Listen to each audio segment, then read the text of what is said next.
Salut, je t'explique la progression de base qu'on devrait tous avoir en entraînement niveau charge et répétition. Comment est-ce qu'on progresse de semaine en semaine?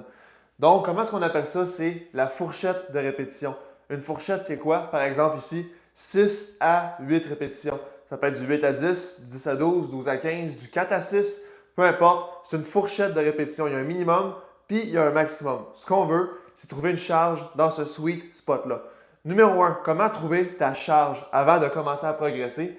C'est sûr que quand tu commences un processus d'entraînement, un nouvel entraînement, que tu sois débutant ou même avancé, mais que tu commences un nouvel exercice que tu n'es pas habitué, au début, c'est de trouver ta charge. Semaine 1, semaine 2, c'est des semaines d'adaptation. C'est de trouver les charges. Donc, attends-toi pas à briser des scores, des records. C'est vraiment étape par étape, progressivement. Donc, comment est-ce que tu sais que tu as trouvé la bonne charge? Numéro 1, quand tu arrives dans ton 6 à 8, exemple au bench couché, quand tu pousses fort, tu vas aller vite, mais ça lève lentement. Squat, quand tu descends, tu pousses fort, mais ça lève lentement. Ça, c'est un signe que tu es dans le bon range avec la bonne charge. Donc, quand ça lève lentement, mais que tu veux aller vite. Un très bon signe, savoir si tu es proche de l'échec musculaire. Comment est-ce que tu progresses à partir de là? Quand tu trouves ta charge de cette manière-là, comment est-ce que tu progresses? Premièrement, exemple, semaine 1, semaine 2, semaine 3. Semaine 1, tu prends 50 livres, tu en fais 8, 7, 6. C'était 3 séries. C'est 3 séries de 6 à 8. Exemple, tu fais 8, 7, 6.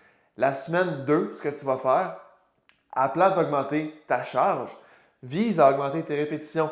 Je veux que tu vises à faire toutes tes séries à 8 répétitions. Donc, tu vas faire 50 encore.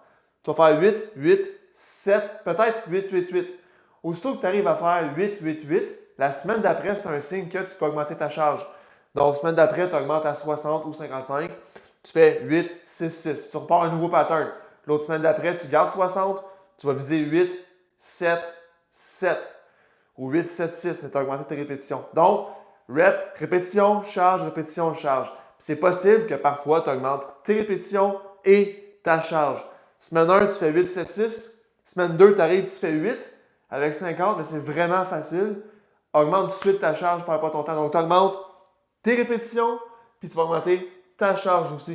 Fait que ça se peut que ton corps s'adapte vraiment rapidement. Donc, c'est pas toujours juste répétition ou juste charge. Des fois, c'est les deux. Par contre, ça peut être un ou l'autre, alternance comme ça à chaque semaine. C'est aussi simple que ça, la progression qu'on va avoir de semaine en semaine. Puis un certain build-up jusqu'à un certain point qu'à un moment donné, on ne progresse plus au niveau de l'exercice. Donc, c'est de trouver une nouvelle variante, changer peut-être juste le range de répétition, aussi simple que ça pour continuer à progresser. Le tempo, le temps de repos, il y a plusieurs choses, la technique qui vont faire en sorte qu'on va continuer de progresser avec un exercice. Par contre, ce n'est pas juste de changer l'exercice.